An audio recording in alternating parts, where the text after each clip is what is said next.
नमस्कार दोस्तों, आपका स्वागत है हमारे चैनल नॉलेज 108। आज वीडियो की शुरुआत करते हैं एक सवाल के साथ। क्या अंतरिक्ष में अरबों किलोमीटर का सफर संभव है? तो चलिए जानते हैं। बहुत से लोग अंतरिक्ष में दूर तक की सैर का ख्वाब देखते हैं, मगर अंतरिक्ष तो अनंत है, उसका कोई ओर छोर नहीं है। इंसान ने अब तक अरबों किलोमीटर के इसके विस्तार के एक हिस्से को ही जाना है, और मौजूदा अंतरिक्ष यान से आकाश के उस कोने तक पहुंचकर वापस धरती पर आना किसी एक इंसान की जिंदगी में मुमकिन नहीं है। तो आखिर कौन सा जरिया हो सकता है जिससे अंतरिक्ष में अरबों किलोमीटर का सफर हम जल्द से जल्द तय कर सकें, फिर वहां से आकर बाकी लोगों को इस सफर की दास्तां सुना सके। मौजूदा तकनीक में तो ये मुमकिन नहीं। शायद हमें स्टार ट्रेक सीरीज के रॉकेट साइंटिस्ट जे फ्रॉम कॉकरेन के कमाल का इंतजार करना होगा, जिन्होंने 4 अप्रैल 2063 तक अपने नए यान वार्प ड्राइव का परीक्षण करने का ऐलान किया था। कॉकरेन का तजुर्बा कामयाब होता है तो अंतरिक्ष का सफर चुटकी बजाने जैसा हो जाएगा। इंसान ब्रह्मांड के उस कोने तक चुटकी बजाते पहुंच सकेगा जहां जाने का ख्वाब तक उसने नहीं देखा है। मगर ये तो हुई फिल्मी बातें। क्या असल जिंदगी में भी ऐसा होना मुमकिन है? कुछ वैज्ञानिकों का जवाब है हाँ। वो मानते हैं कि आइंस्टाइन का ये फॉर्मूला कि कोई चीज रोशनी से ज्यादा तेज रफ्तार में नहीं चल सकती, उसे एक वक्त में गलत साबित किया जा सकेगा।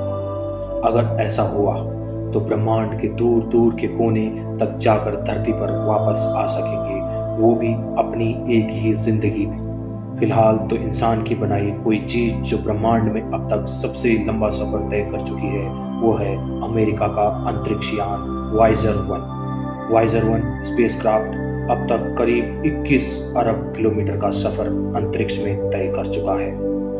यानी ये धरती से करीब 12.5 अरब मील दूर है। इसकी रफ्तार है 17 किलोमीटर प्रति सेकंड। मगर याद रखिए, वाइजर 1 को आज से करीब 40 वर्ष पहले अंतरिक्ष में भेजा गया था। उसमें 70 के दशक की तकनीक का इस्तेमाल हुआ था। तब से आज तक अंतरिक्ष की दुनिया बहुत बदल चुकी है। आज वैज्ञानिक इतने लंबे सफर को एक इंसान की औसत जिंदगी के दरमियान पूरा करने का सपना संजो रहे हैं। इसके लिए कुछ लोग सोलर सेल या सौर पतवार से बने यान भेजने की वकालत करते हैं। हमें स्टीफन हॉकिंग जैसे कुछ वैज्ञानिक इन सौर पतवारों को फोटोन की मदद से चलाने का तर्क भी देते हैं। ऐसे में नासा के इंजीनियर ब्रूस विगमैन का नया नुस्खा लेकर आए हैं। वो अंतरिक्ष के सफर पर जाने के लिए एक टूटे हुए छाते जैसे यान की कल्पना करते हैं, जिसमें तारों के आकार का एक जाल सा होगा, जिसका आकार पंखे जैसा होगा। इसके बीच में ही रखा जाएगा एक छोटा सा यान जो इंसान को दूर गगन की छांव में लेकर जाएगा। ब्रूस विगमैन का इरादा है कि इस स्पेसक्राफ्ट को वो फोटोन की मदद से नहीं बल्कि सोलर विंड या सौर हवाओं से चलाएंगे। फोटोन वो कण हैं जिनसे रोशनी बनती है। उनकी रफ्तार इस ब्रह्मांड में सबसे तेज मानी जाती है, लेकिन सूरज से फोटोन के साथ साथ कुछ और कण भी निकलते रहते हैं, जिन्हें हम सोलर विंड के नाम से जानते हैं। इन्हीं की मदद से ब्रूस विगमैन अपने टूटे हुए छाते जैसे स्पेसक्राफ्ट को दूर अंतरिक्ष में भेजना चाहते हैं। ब्रूस विगमैन को लगता है कि अगर वो इस सपने को हकीकत में तब्दील कर पाए तो अंतरिक्ष की सैर ख्वाब नहीं हकीकत होगी। ब्रूस की तकनीक कामयाब रही तो अंतरिक्ष में जो दूरी वाइजर 1 ने 40 साल में तय की है, वो ब्रूस का यान लगभग 10 से 12 साल में ही पूरा कर लेगा। प्लूटो ग्रह तक पहुंचने में महज 6 साल ही लगेंगे। वहीं बृहस्पति तक तो केवल 2 साल में ही अपना अंतरिक्ष यान पहुंच जाएगा। मगर ब्रूस जिस तकनीकी के बारे में बात कर रहे हैं, उसे कामयाब बनाना इतना भी आसान नहीं है। अमेरिका की मिशिगन यूनिवर्सिटी के थॉमस जोर्बुचेचन कहते हैं कि इसमें कई दिक्कतें आएंगी। सूरज से सबसे ज्यादा जो चीज निकलती है वो है रोशनी। किसी सौर पतवार या सोलर सेल में उतनी ही ताकत होती है जितनी ताकत से एक चॉकलेट को धरती अपनी तरफ खींचती है, और सौर हवा या सोलर विंड की ताकत तो उसका 1000वां हिस्सा भी नहीं है। ऐसे में किसी यान को अंतरिक्ष में अगर सौर पतवार की मदद से भेजा जाएगा तो कुछ 100 मीटर की सौर पतवार में काम पता चल जाएगा।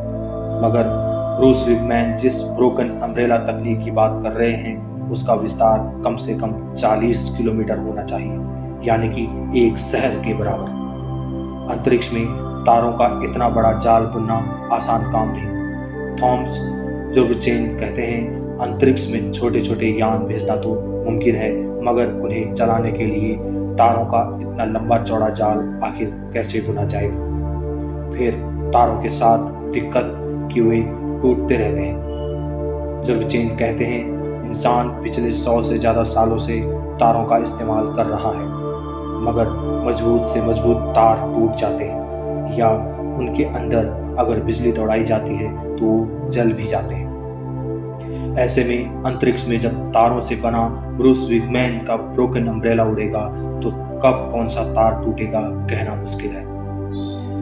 वैसी सूरत में पूरा मिशन नाकाम हो जाएगा।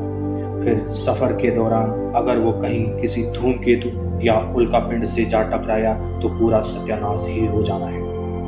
ब्रूस के ब्रोकन अम्ब्रेला स्पेसक्राफ्ट के बजाय जुर्गचेन सलाह देते हैं कि दूर भेजे जाने वाले अंतरिक्ष यान या तो सोलर सेल या फिर एटमी ताकत की मदद से चलने वाले हों। वो कहते हैं कि दोनों ही तकनीक का मिलजुल कर भी इस्तेमाल किया जा सकता है, लेकिन जुर्गचेन ब्रूस विगमैन के इरादों को पूरी तरह खारिज भी नहीं करते। इसलिए विगमैन खुद बहुत उत्साहित हैं। वो इन दिनों अपनी टीम के साथ इस बारे में तमाम तरह के प्रयोग कर रहे हैं। उन्हें उम्मीद है कि 2028 तक वे इस तकनीक को तैयार कर लेंगे। ब्रूस विगमैन का कहना है कि किसी भी ख्वाब को हकीकत में तब्दील करने में वक्त लगता है। शुरुआत कहीं न कहीं से तो करनी ही होगी। फिर भी इसमें जो तकनीक का इस्तेमाल होता है उसे भी विकसित करना है। अगर वो तकनीक कामयाब साबित होती है तो फिर बड़ा काम रह जाएगा इंजीनियरिंग का, जिसकी मदद से इतने बड़ा तारों का छाता अंतरिक्ष में बुनकर तैयार करना होगा। अगर अगले 4 सालों में ऐसा हुआ तो 21 अरब किलोमीटर दूर जा चुके वॉयेजर 1 को पछाड़ना मुमकिन हो जाएगा। आखिर ख्वाब देखेंगे तभी तो हकीकत होंगे। तो दोस्तों, आई होप सो आपको वीडियो पसंद आया होगा। अगर आपको वीडियो पसंद आया है प्लीज़ लाइक, शेयर और सब्सक्राइब करना ना भूलें। नमस्कार।